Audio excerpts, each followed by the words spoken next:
ټول افغانستان ولس ته خصوصا کونړ ولس ته دا خواست دی چې موږ دا ټول د ویډیو تاوکه دا ټول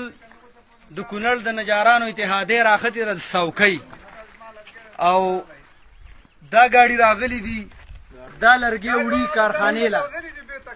او دا د کارخانې په نوم باندې زی روغ لرګی دی زی جلال آباد ته ما بله ورځ والي صاحب موږ سره دا ژمنه وکړه چې ستاسو د نجارانو کار به روانېږي زموږ کار همدغه چې په ټپه ولاړ دی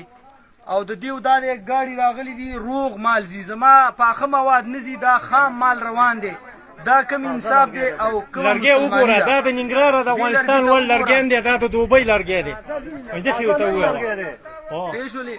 موږ د دې مخالفت کوو د رانه دا ګاډی تللی شي نه رانه دا لرګی تللی شي دا زما شتمني ده زه د دې کونړ بچی یم 4 دانې کوچیان راغلي دي وروره او د دې ټول کونړ ته بډې والي زما د کونړ ولس ته دا خواست دی چې سبا به د چغسرۍ جلال آباد نه به وروسۍ لرګی راوړي او دا درې غله یو ځای شوي دي دا مال وباسي نن دی که سبا دی دا مال د زرغون شاه دی دا د نه وړي دا کونړ د نه چورکوي الله اکبر زما دې ولس ته دا خواست دی زما دې ولس ته دا خواست دی چې د دې مخنیوی دې وکړي ځان له په نجار باندې کار نه کېږي تم دې وره وشادار جوړی په کوټه به سبا چی شي اچې ټیرنې به پې اچې چې روغ لرګی د نه بل ویسي